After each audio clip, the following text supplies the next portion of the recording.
So hello students, most welcome to the Thorax YouTube channel. आज हम बात करेंगे द लिविंग वर्ल्ड के अंदर नेक्स्ट लेक्चर के बारे में। बेसिकली पिछले लेक्चर में मैंने आपको टेक्सोनोमिकल हायरार्की समझाई थी कि कैसे किंगडम से लेकर स्पीशीज तक हम कैटेगरीज को एक असेंडिंग या फिर डिसेंडिंग ऑर्डर के अंदर अरेंज करते हैं। बेसिकली आज मैं आपको समझाऊंगा एनसीईआरटी के अंदर जो एग्जाम्पल्स लिखे गए हैं। हम एक एक कैटेगरी को डिटेल में पढ़ेंगे, लेकिन उससे पहले हम एग्जाम्पल को एक फ्लो चार्ट के फॉर्म में याद करेंगे, जिससे कि जब डिटेल में पढ़ेंगे तो एग्जाम्पल आपको ऑलरेडी याद होंगे। काफी बेनिफिशियल ट्रिक है ये एग्जाम्पल को पहले याद करने की, जो मैं फॉलो कर रहा हूं यहाँ पे। एनसीईआरटी के अंदर एनिमल्स के बारे में जितने भी एग्जाम्पल लिखे हैं मैंने इस फ्लो चार्ट में बनाए हैं। प्लांट के एग्जाम्पल अगले फ्लो चार्ट में आपको समझाऊंगा। तो सबसे पहले इस फ्लो चार्ट पे फोकस करेंगे आप। हेडिंग मैंने लिखी है some examples about taxonomical hierarchy. Taxonomical hierarchy के अंदर आने वाले कुछ एग्जाम्पल्स जो एनसीईआरटी के हैं। बिल्कुल सबसे पहला वर्ड लिखा गया है एनिमेलिया। एनिमेलिया एक किंगडम होता है। क्या होता है? किंगडम। यानी कि ये एक टेक्सोनोमिकल कैटेगरी है जिसका नाम है किंगडम। इसका रियल नाम है एनिमेलिया। बेसिकली एनिमेलिया अगर एक किंगडम है तो इसके अंदर बहुत सारी क्या आएगी? फाइलम आएंगे। बहुत सारे क्या आएंगे? फाइलम। क्योंकि हम एनिमल के बारे में पढ़ रहे हैं तो एनिमल के लिए फाइलम वर्ड यूज करते हैं। जब प्लांट का फ्लो चार्ट बनाएंगे तो वहां पर यहां लिखेंगे डिवीजन।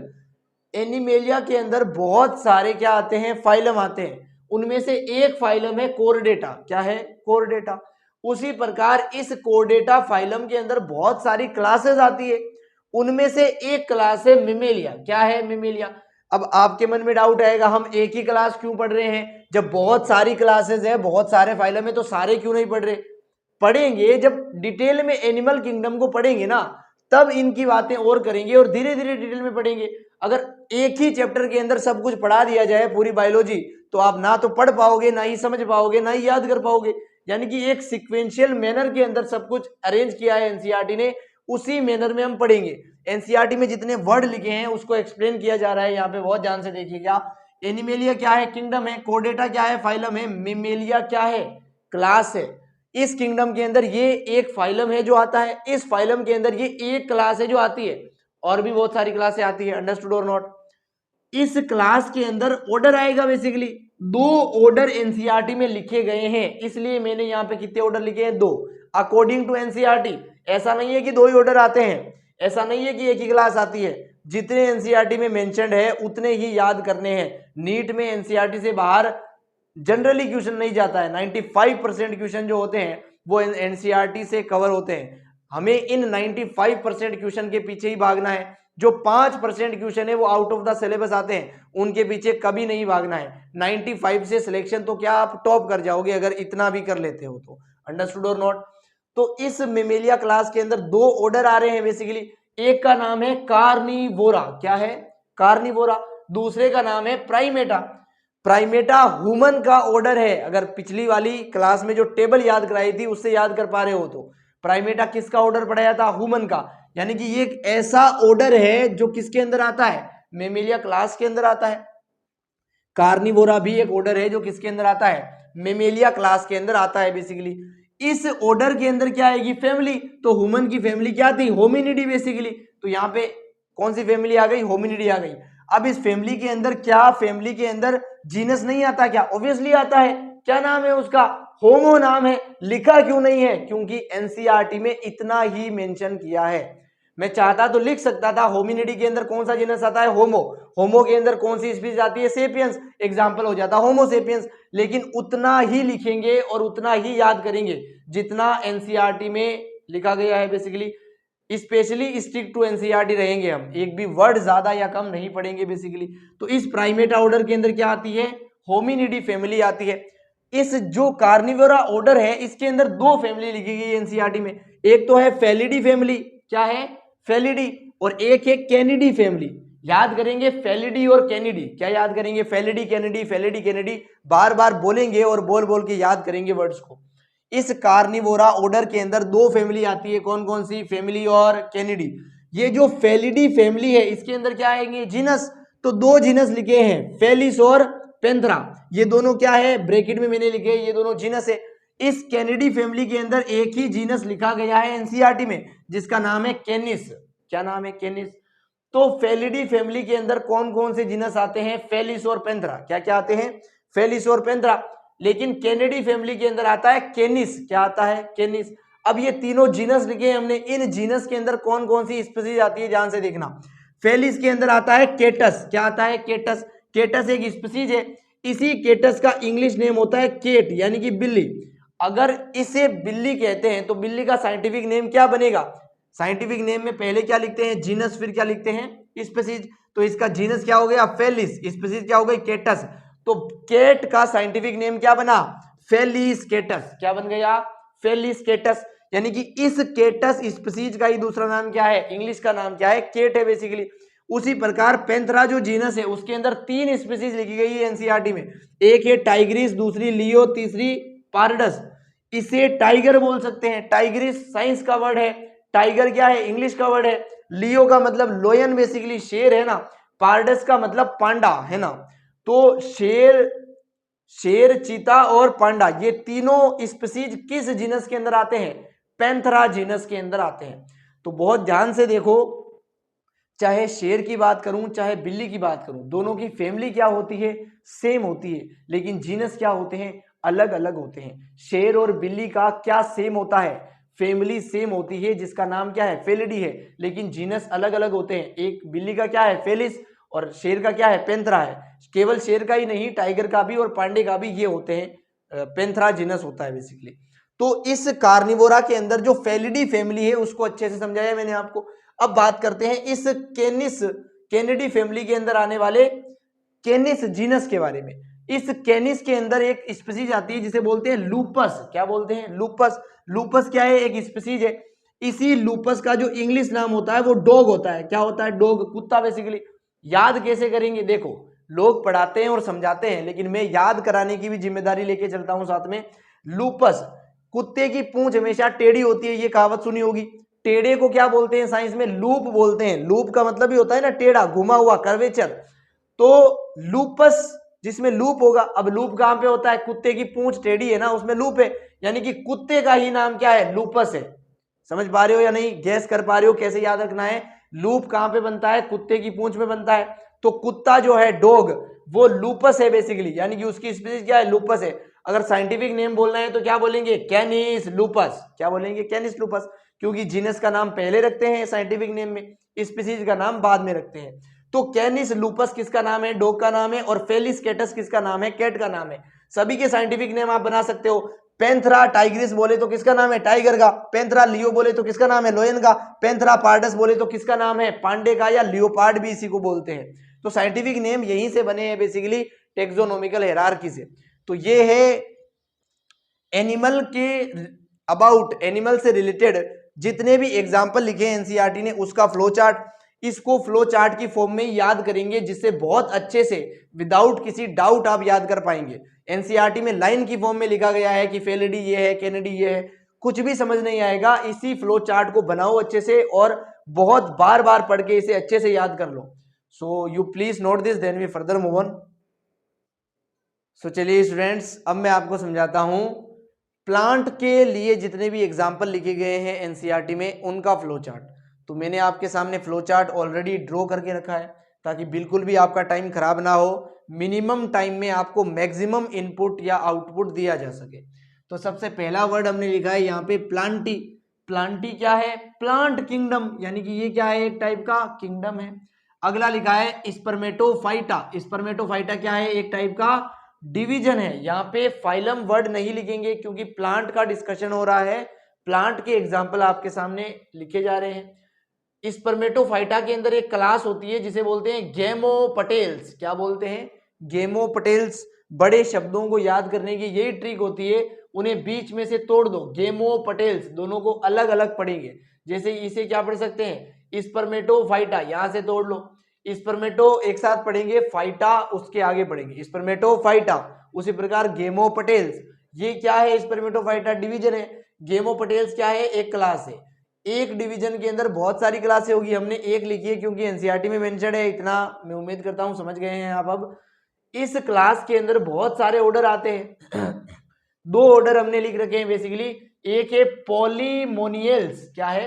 पॉली को अलग पढ़ेंगे, मोनियल्स को अलग पढ़ेंगे। पॉलीमोनियल्स कैसे पढ़ेंगे? पॉलीमोनियल्स बेसिकली ये क्या है? एक ऑर्डर है।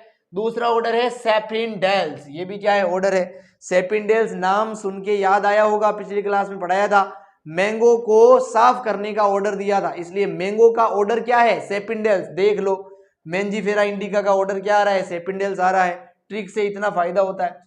मैंगो एना एक लड़की थी जिसका दिल किस पे आया था, मैंगो की फैमिली पे, तो मैंगो की फैमिली क्या हुई थी, एना कार्डियेसी, वही लिखा हुआ है। मैंगो का जीनस क्या हो जाएगा, मेंजीफेरा, और स्पीसीज क्या हो जाएगी, बेसिकली इंडिका हो जाएगी। तो ये गेमो पटेल जो है एक क्लास है, इस क्लास के अंदर एक ऑर्डर आता है सेपिनडेल्स, उसके अंदर एक फैमिली आती है एनाकार्डियेसी, उसके अंदर जीनस आता है मेंजीफेरा, उसके अंदर स्पीसीज आती है इंडिका। तो ये एक साइड से हुआ है फ्लो चार्ट। इसके गेमो पटेल्स के अंदर जो दूसरा ऑर्डर है वो है पोलीमोनियल्स। पोलीमोनियल्स के अंदर दो फैमिलियां हमने लिखी है बेसिकली, एक तो है कॉन्केवेलेसी और दूसरी है सोलेनेसी। कॉन्केवेलेसी एक फैमिली है बेसिकली, इसके अंदर आने वाले जीनस हमें पढ़ने ही नहीं है, बहुत अच्छी बात है, एनसीईआरटी में है ही नहीं तो क्यों पढ़े, फालतू में लोड बढ़ाए, है ना। तो कॉन्केवेलेसी क्या है, एक फैमिली है, इतना ही पता होना चाहिए। इस फैमिली को इस पोलीमोनियल्स ऑर्डर के अंदर रखा गया है, ये भी एनसीईआरटी के अंदर मेंशन्ड है बेसिकली। सोलेनेसी जो फैमिली है ये बहुत बहुत बहुत इंपॉर्टेंट है, इस फ्लो चार्ट में सबसे इंपॉर्टेंट अगर कुछ है तो वो सोलेनेसी फैमिली है। इस फैमिली के अंदर 4 जीनस एनसीईआरटी के अंदर मेंशन है बेसिकली। एक तो होता है सोलेनम, सोलेनम क्या है, एक जीनस है जो सोलेनेसी फैमिली के अंदर आता है। दूसरा है पटूनिया, तीसरा है धतूरा। पटूनिया और धतूरा ये अलग अलग जीनस है, लेकिन मैंने एक साथ ही लिखे हैं क्योंकि इनके फर्दर आगे कोई एग्जाम्पल या ब्रांचेस हमें नहीं पढ़नी है। तो पटूनिया या धतूरा जीनस है, सोलेनम भी क्या है, जीनस है। उसके अलावा लाइकोपर्सिकम भी क्या है, एक जीनस है। तो सोलेनेसी के अंदर आने वाले 4 जीनस मैंने आपके सामने लिखे हैं, लाइकोपर्सिकम, सोलेनम, पटूनिया और धतूरा। तो ये चारों जीनस आपको पता होना चाहिए। लाइकोपर्सिकम के बारे में एक लाइन पता होनी चाहिए, इसके अंदर टोमेटो आता है या फिर टमाटर आता है बेसिकली। ये जो धतूरा और पटूनिया है इनके बारे में कोई भी लाइन एनसीईआरटी में नहीं है, तो सिर्फ इतना पता होना चाहिए कि ये क्या है, जीनस है बेसिकली जो सोलेनेसी फैमिली के अंदर आते हैं। सोलेनम जो जीनस है उसके अंदर बहुत सारी स्पीसीज लिखी गई है एनसीईआरटी में, 3 है, बहुत सारी तो क्या ही बोले, है ना। पहली स्पीसीज है ट्यूबरोसम, क्या है, ट्यूबरोसम, जिसे आलू भी बोलते हैं, इसी का नाम आलू या पोटैटो बोल लो अच्छा ना लगे तो। दूसरी स्पीसीज है नाइग्रम, नाइग्रम को आप मकोई बोल सकते हो, मकोई अच्छा ना लगे तो आप इसे ब्लैक नाइट भी बोलते हैं, है ना। इसी नाइग्रम को क्या बोलते हैं, ब्लैक नाइट भी बोलते हैं इंग्लिश में। अगला है मेलोंजिना, मेलोंजिना बोलते हैं बैंगन को, ब्रिंजल को, है ना। तो ये 3 स्पीसीज लिखी गई है जो सोलेनम जीनस के अंदर आती है। अगर आपसे कोई पूछे आलू का या पोटैटो का साइंटिफिक नेम क्या है तो क्या बोलोगे, सोलेनम ट्यूबरोसम, क्या बोलोगे, सोलेनम ट्यूबरोसम। पहले क्या रखोगे, जीनस, उसके बाद स्पीसीज। अगर कोई बोले what is the scientific name of black night या फिर मकोई का वैज्ञानिक नाम क्या है तो क्या बताओगे, सोलेनम नाइग्रम बोल पाओगे। अगर कोई पूछे ब्रिंजल का साइंटिफिक नेम बोलो देखें तो क्या बोलोगे, सोलेनम मेलोंजिना बोल पाओगे क्या। तो इस फ्लो चार्ट से साइंटिफिक नेम का भी फॉर्मेशन होता है, कंडक्शन होता है बेसिकली।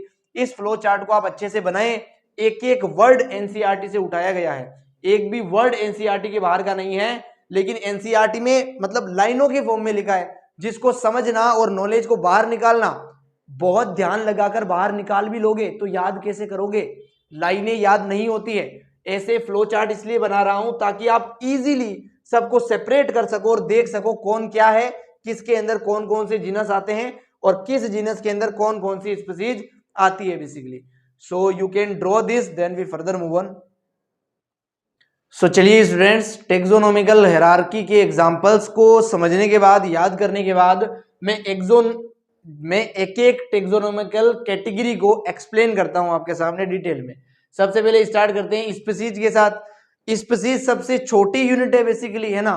तो इसको, ये जो टर्म है स्पीसीज, ये किसने दिया था बेसिकली, स्पीसीज टर्म दिया था जॉन रे नामक साइंटिस्ट ने।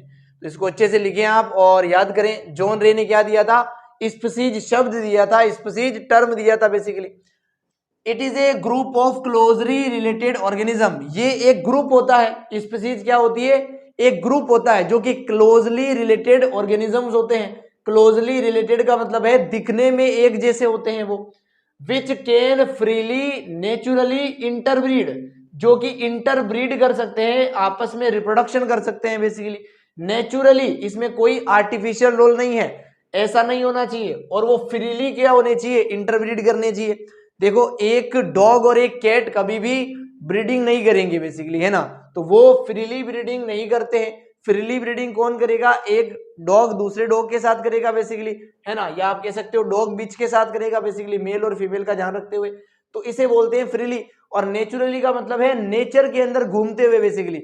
जैसे आपने एक डॉग और एक कैट को एक पिंजरे में बंद कर दिया, हो सकता है कुछ महीनों बाद वो रिप्रोडक्शन करने लगे, है ना, हालांकि उनका जो चाइल्ड होगा, उनका जो ऑफस्प्रिंग होगा वो फर्टाइल नहीं होगा, वो स्टेराइल होगा, वो चाइल्ड दोनों ही स्पीसीज में नहीं होगा, वो एक अलग ही स्पीसीज बन जाएगी बेसिकली, है ना।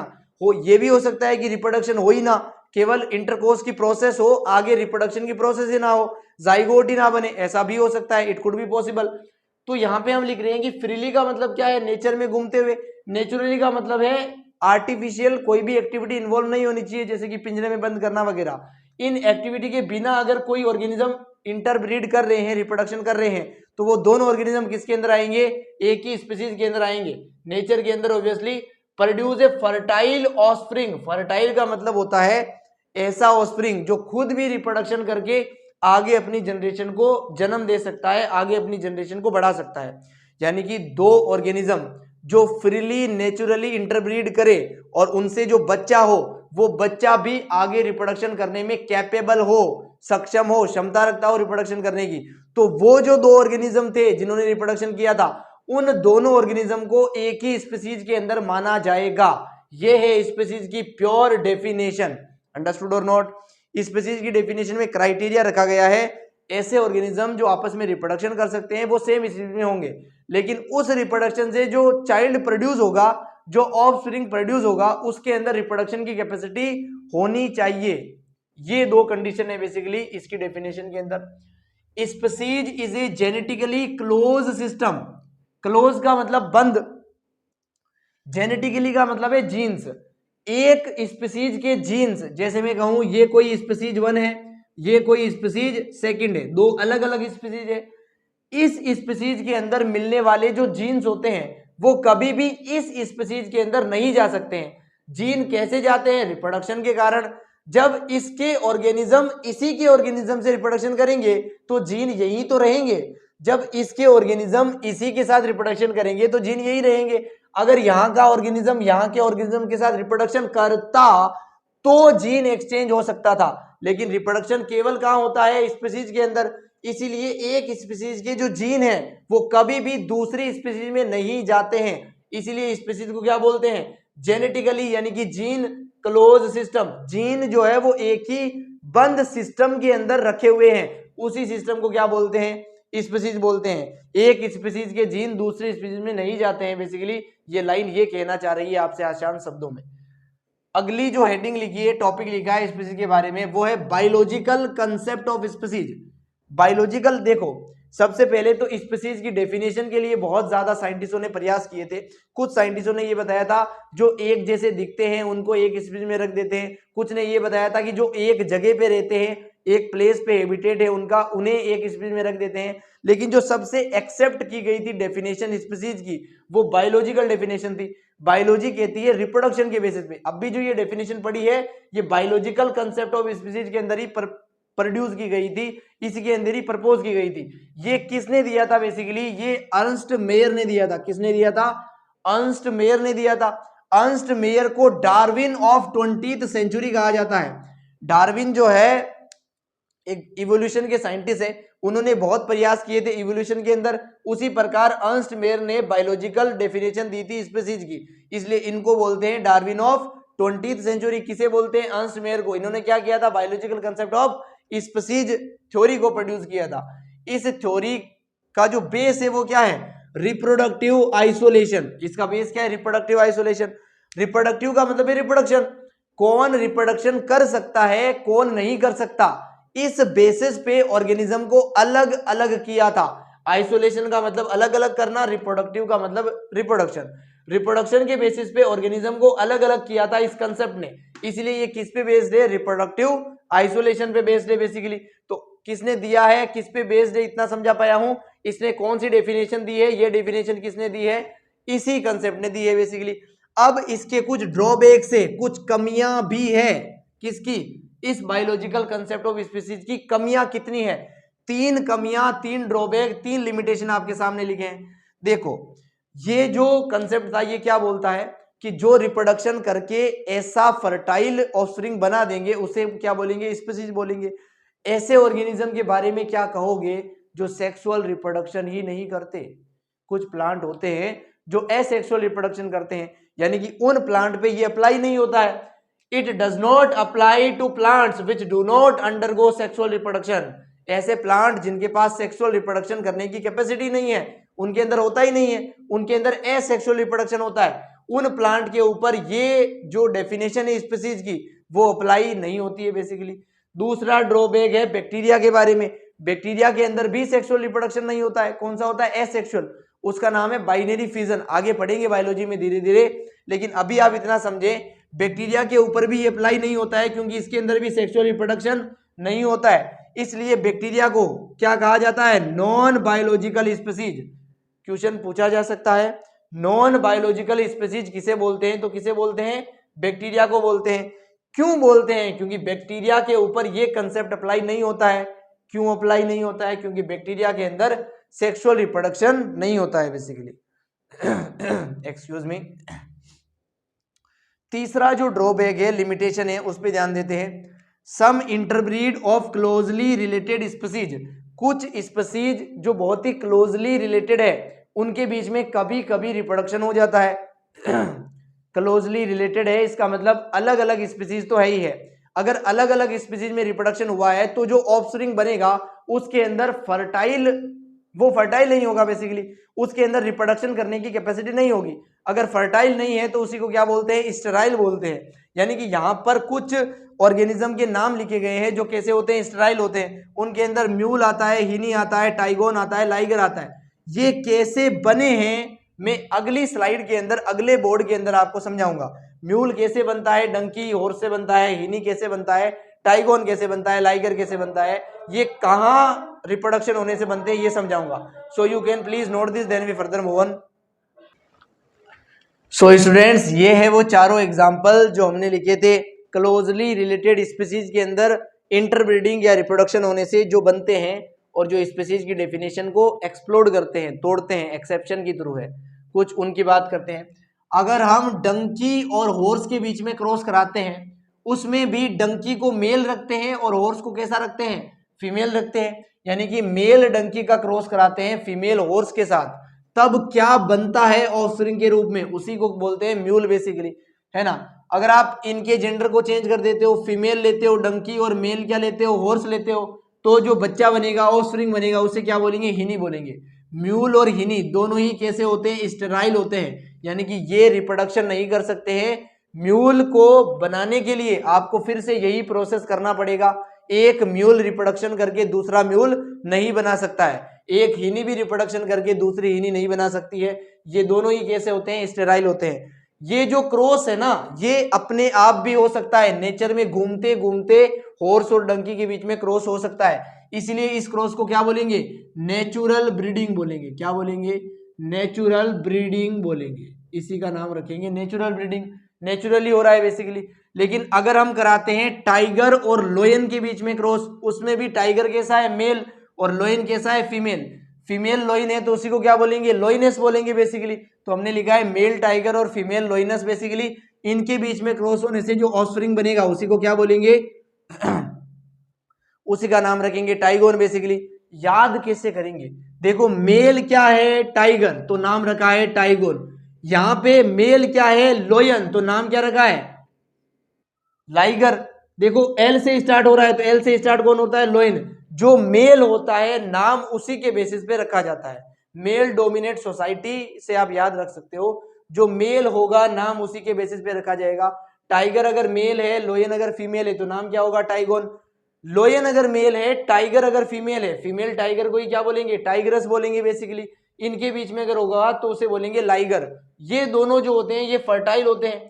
एक टाइगोन दूसरे टाइगोन से रिप्रोडक्शन करके तीसरा टाइगोन बना सकता है। I hope it is clear to you. Sterile और फर्टाइल का मतलब क्या होता है? स्टेराइल रिप्रोडक्शन नहीं कर सकता, फर्टाइल रिप्रोडक्शन कर सकता है। अंडरस्टूड और नॉट? तो ये 4 एग्जाम्पल हमने पढ़े थे बेसिकली। जैसे इसको बोला है नेचुरल ब्रीडिंग, ये नेचर में ऑटोमेटिकली होती है, ये नेचर में कभी ऑटोमेटिकली नहीं होती। इनको करवाने के लिए आपको पिंजरे में बंद करना पड़ेगा इन दोनों को, तो कुछ महीनों बाद इनके अंदर जो है अट्रैक्शन होगा और रिप्रोडक्शन की प्रोसेस होगी। तो इसको बोलेंगे कैप्टिव ब्रीडिंग। क्या बोलेंगे? Captive breeding.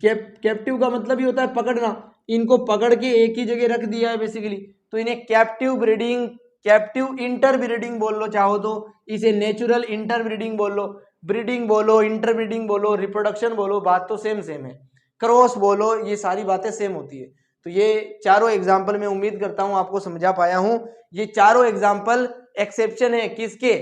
जो अर्नेस्ट मेयर ने डेफिनेशन दी थी स्पीसीज की, उस डेफिनेशन के एक्सेप्शन है बेसिकली। इसीलिए यहाँ पे फर्टाइल चाइल्ड बनता है ना, और यहाँ पे स्टेराइल बनता है बेसिकली। तो ये एक्सेप्शन है बेसिकली, इनको आप अच्छे से ड्रॉ करें और याद करें। You can note this, then we further move on. So चलिए स्टूडेंट्स, अब मैं आपको समझाता हूं स्पीसीज के टाइप्स के बारे में। 3 अलग अलग बेसिस के आधार पे, 3 अलग अलग बेसिस पे टाइप बनाते हैं स्पीसीज के। सबसे पहला है types of species based on the presence and absence of variety. अगर किसी स्पीसीज के अंदर सब स्पीसीज है, सब स्पीसीज का ही दूसरा नाम क्या है? वैरायटी है, ये पहले भी सिखा चुका हूं। अगर किसी स्पीसीज के अंदर एक ही सब स्पीसीज है तो उसे क्या बोलेंगे? मोनोटिपिक। अगर एक स्पीसीज के अंदर बहुत सारी सब स्पीसीज है तब उसे क्या बोलेंगे? पॉलीटिपिक। केवल वर्ड्स पता होने चाहिए, एनसीईआरटी में कुछ भी नहीं लिखा टाइप्स ऑफ स्पीसीज के बारे में, फिर भी कभी प्रीवियस ईयर क्वेश्चन में आपको ये वर्ड्स देखने को मिले, इसलिए एक्सप्लेन कर रहा हूं सब कुछ। प्रेजेंस और एब्सेंस ऑफ वैरायटी के बेसिस पे 2 टाइप की स्पीसीज हो सकती है, एक है मोनोटिपिक और एक क्या है? पोलोटिपिक। मोनो का मतलब ही होता है एक, यहाँ पे एक क्या होगी? Sub species. पोली का मतलब ही होता है बहुत सारी, यहाँ पे बहुत सारी क्या होगी? Sub species. सब स्पीसीज का ही दूसरा नाम क्या है? वैरायटी है। तो यहाँ पे लिखा है ग्रेटर देन 1 वैरायटी, यहाँ पे लिखा है 0 और 1 वैरायटी। मोनोटिपिक के अंदर 0 वैरायटी वाला केस भी आता है, ये भी इंपॉर्टेंट है। मोनो का मतलब तो एक होता है, लेकिन 0 वैरायटी वाली स्पीसीज को भी मोनोटिपिक स्पीसीज के अंदर रखेंगे बेसिकली। तो ये पहला बेसिस था टाइप्स ऑफ स्पीसीज को समझने के लिए। अगला बेसिस है सर्वाइवल ऑफ द टाइम। किस टाइम के अंदर वो स्पीसीज सर्वाइव कर रही है बेसिकली। सिनक्रोनिक और एलोक्रोनिक 2 टाइप की स्पीसीज है इस बेसिस के आधार पे भी। Types of species based on the survival of time period. अगर 2 स्पीसीज एक ही टाइम पीरियड में रह रही है तो उन स्पीसीज को क्या बोलेंगे? सिनक्रोनिक। सिन का मतलब ही होता है समान। अगर समान टाइम के अंदर सर्वाइव कर रही है तो उसे क्या बोलेंगे? सिनक्रोनिक। एलो का मतलब ही होता है अलग अलग। अगर अलग अलग टाइम में रह रही है तो उसे क्या बोलेंगे? एलोक्रोनिक स्पीसीज बोलेंगे बेसिकली। लिखा हुआ भी है species survival in same time period, species survival in different time period. जैसे देखो डायनासोर आपने सुना होगा, अर्थ पे आए थे, उन्होंने सर्वाइव किया था, उसके बाद डिस्टिंग हो गए, डिस्ट्रॉय हो गए, गायब हो गए। डायनासोर के साथ जो पेड़ मिलते थे उनका नाम था टेरिडोफाइटा। क्या नाम था? टेरिडोफाइटा।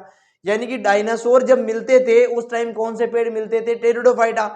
डायनासोर और टेरिडोफाइटा एक ही टाइम पे मिलते थे, इसलिए ये क्या हो गए? सिनक्रोनिक स्पीसीज हो गए। डायनासोर और एंजियोस्पर्म, एंजियोस्पर्म अभी जो आपको आसपास पेड़ दिख रहे हैं वो सब किस में आते हैं? एंजियोस्पर्म में। अभी एंजियोस्पर्म है लेकिन डायनासोर नहीं है।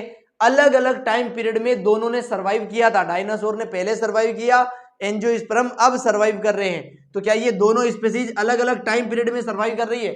इन दोनों स्पीसीज को क्या बोलेंगे? एलोक्रोनिक स्पीसीज बोलेंगे। आई होप मैं आपको समझा पाया हूं। अगला हमने लिखा है types of species based on the geographical distribution. Geographical, geography का मतलब एरिया बेसिकली। मैप पढ़ते हैं ना जियोग्राफी में, यानी कि यहां पे हम पढ़ेंगे किस एरिया में कौन सी स्पीसीज मिलती है, उस बेसिस पे स्पीसीज के कितने टाइप होते हैं बेसिकली। इस आधार पे 2 टाइप पढ़े हैं, इस पे भी 2 पढ़े हैं, इस पे पढ़ेंगे 3 टाइप बेसिकली। पहला है एलोपेट्रिक। एलो का मतलब ही क्या होता है? अलग अलग। ऐसी स्पीसीज जो अलग अलग डिफरेंट डिफरेंट एरिया में मिलती है उसे क्या बोलेंगे? Allopatric species. ऐसी स्पीसीज, सिम या फिर सिन का मतलब ही क्या होता है? सेम होता है बेसिकली। तो ऐसी स्पीसीज जो सेम एरिया में मिलेगी उसे क्या बोलेंगे? सिम्पेट्रिक स्पीसीज जो अलग अलग में मिलेगी उसे एलोपेट्रिक, ऐसी स्पीसीज जो एडजेस्टेंट एरिया में मिलेगी, कुछ ऐसे जुड़े हुए एरिया है, यहाँ पे मिल रही है स्पीसीज 1, यहाँ पे मिल रही है स्पीसीज 2, ये जो स्पीसीज 1 और स्पीसीज 2 है इसे क्या बोलेंगे, पेरापेट्रिक स्पीसीज बोलेंगे। तो ये है टाइप ऑफ स्पीसीज, 3 अलग अलग बेसिस के आधार पे इनके नाम पता होने चाहिए केवल, और इसका एक एग्जाम्पल भी समझ सकते हो, रटने की या याद करने की जरूरत नहीं है। तो मैं उम्मीद करता हूं इतना समझा पाया हूं। You please note this then we further move on. चलिए स्टूडेंट्स कुछ टर्म और आपके सामने एक्सप्लेन करता हूं। सिबलिंग स्पीसीज जिसको सिस्टर स्पीसीज भी बोलते हैं, कौन सी स्पीसीज होती है, ये बेसिकली ऐसे ऑर्गेनिज्म जो मॉर्फोलॉजिकली सिमिलर दिखते हैं। दो अलग अलग स्पीसीज के ऑर्गेनिज्म है, वो दिखेंगे कैसे, सेम दिखेंगे, है ना, दिखने में। जैसे मैं ये कहूँ स्पीसीज 1 है, ये क्या होगा, स्पीसीज 2 होगा, इसके अंदर कोई ऑर्गेनिज्म है 1, इसके अंदर कोई ऑर्गेनिज्म है 2, ये दोनों दिखेंगे कैसे, बिल्कुल सेम दिखेंगे।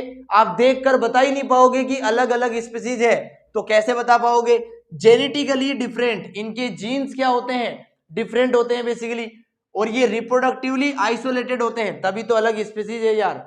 स्पीसीज बोलते ही किसे है, जो रिप्रोडक्शन नहीं करती है दूसरों के साथ, ये अलग है स्पीसीज, क्योंकि ये दोनों रिप्रोडक्शन नहीं करते हैं, केवल ये दिखते सेम है, इसीलिए क्या बोलते हैं, सिस्टर स्पीसीज या सिबलिंग स्पीसीज बोलते हैं। मॉर्फोलॉजिकल सेम का मतलब है दिखते सेम है, जेनेटिकली डिफरेंट का मतलब है इनके जीन्स अलग अलग होते हैं, और रिप्रोडक्टिवली आइसोलेटेड का मतलब है ये स्पीसीज के ऑर्गेनिज्म इस स्पीसीज के ऑर्गेनिज्म से कभी भी रिप्रोडक्शन नहीं करेंगे बेसिकली। एक एग्जांपल लिखा है ड्रोसोफिला का, ड्रोसोफिला पर्सिमिटीज और ड्रोसोफिला शूडो ऑब्सिक्यूरा, ये दोनों अलग अलग क्या है, ऑर्गेनिज्म है। इनका जीनस क्या है, सेम है, इनकी स्पीसीज क्या है, अलग अलग है, इनकी स्पीसीज अलग अलग है, लेकिन ये दिखते कैसे हैं, सेम है, इसलिए इसको किस में रखा गया है, सिबलिंग स्पीसीज में। ये दोनों ऑर्गेनिज्म आपस में क्या है, सिबलिंग स्पीसीज है, तो ये होता है सिबलिंग स्पीसीज का कंसेप्ट बेसिकली। स्पीसीज के फर्दर दो टाइप कर सकते हो आप, एक तो होती है टेक्सोनोमिकल स्पीसीज, अगर किसी का स्पीसीज नेम सेम है, सेम स्पीसीज नेम, तब उसे बोलेंगे टेक्सोनोमिकल स्पीसीज। अगर किसी स्पीसीज के अंदर रिप्रोडक्शन करने की और फर्टाइल ऑफस्प्रिंग को प्रोड्यूस करने की कैपेसिटी है, तब उसे बोलेंगे बायोलॉजिकल स्पीसीज। बायोलॉजी के अंदर स्पीसीज की जो डेफिनेशन दी गई है वो मैंने ऑलरेडी पढ़ा दी, रिप्रोडक्शन करके फर्टाइल बच्चे को जन्म अगर देंगे तो वो बायोलॉजिकल स्पीसीज होगी। अगर केवल नाम सेम हो रहा है स्पीसीज का, टेक्सोनोमिकल हायरार्की के अंदर जो स्पीसीज का नाम है वो सेम हो रहा है, तब उसे बोलेंगे टेक्सोनोमिकल स्पीसीज बेसिकली। तो ये है कुछ स्पीसीज के बारे में टर्म। स्पीसीज को डिटेल में पढ़ने के बाद जीनस और वो सब ज्यादा कुछ है नहीं, तो मैं एक्सप्लेन कर देता हूं आपके सामने, एनसीईआरटी आप रीड आउट कर सकते हैं। हमने टेक्सोनोमिकल हायरार्की के लिए ट्रिक पढ़ी थी, कीप पॉट्स क्लीन और फैमिली गेट सिक, यानी कि kingdom, phylum, class, order, family, genus और स्पीसीज बेसिकली। इनके लिए हमने क्या पढ़ा है, स्पीसीज पढ़ा है। इस स्पीसीज के अंदर क्या कहा है, क्लोजली रिलेटेड ऑर्गेनिजम्स आते हैं बेसिकली। एक जीनस की डेफिनेशन कैसे दोगे आप, इसके अंदर क्लोजली रिलेटेड स्पीसीज आएगी। Genus is a group of species, या फिर ऐसे बोल सकते हैं genus is a closely related group of species basically. Family की डेफिनेशन कैसे देंगे, family is a closely related genus basically, है ना। ऑर्डर की कैसे देंगे, क्लोजली रिलेटेड फैमिली को लेकर। क्लास की कैसे देंगे, क्लोजली रिलेटेड ऑर्डर को लेकर। यानी कि एक किंगडम के अंदर बहुत सारे फाइलम, इसके अंदर बहुत सारी क्लास, बहुत सारे ऑर्डर, बहुत सारी फैमिली, बहुत सारे जीनस, बहुत सारी स्पीसीज। जब जीनस की डेफिनेशन लिखेंगे तो कैसे लिखेंगे, genus is a group of closely related species, ऐसे लिख सकते हैं। फैमिली की कैसे लिखेंगे, family is a group of closely related genus. Order क्या है, order is a group of closely related family. Class क्या है, class is a group of closely related order. Phylum क्या है, phylum is a group of closely related class. और kingdom क्या है, kingdom is a group of closely related phylum basically. तो कुछ इस प्रकार से सबकी डेफिनेशन आप लिख सकते हो। डेफिनेशन लिखने के बाद एग्जाम्पल कैसे लिखोगे, फ्लो चार्ट को याद करके। फ्लो चार्ट आपको ऑलरेडी समझा दिए हैं। अगर जितना इस लेक्चर में मैंने आपको समझाया है उतना समझ में आया है, आपने नोट्स बनाए हैं और आपने अच्छे से याद भी किया है, तो एनसीईआरटी की हर एक लाइन आपको समझ में आ जाएगी, कुछ भी एनसीईआरटी की लाइनों को याद करने की जरूरत नहीं पड़ेगी। अगर इतना आता है तो नीट का हर क्वेश्चन हवा में होगा, ये गारंटी है हमारी, ये थोरेक्स की गारंटी है। अंडरस्टूड और नॉट? तो you can note this, then we further move on. तो यहां तक हमने स्पीसीज या फिर आप कह लो कि स्पीसीज, जीनस, फैमिली सबकी डिटेल हमने पढ़ ली है एग्जांपल को याद करते ही। नेक्स्ट लेक्चर से मैं आपको टेक्सोनोमिकल एड्स के बारे में समझाऊंगा डिटेल के अंदर। सो इस टॉपिक के अंदर कोई भी डाउट हो तो आप कमेंट कर सकते हैं। सो मिलते हैं नेक्स्ट लेक्चर में, चिल देन।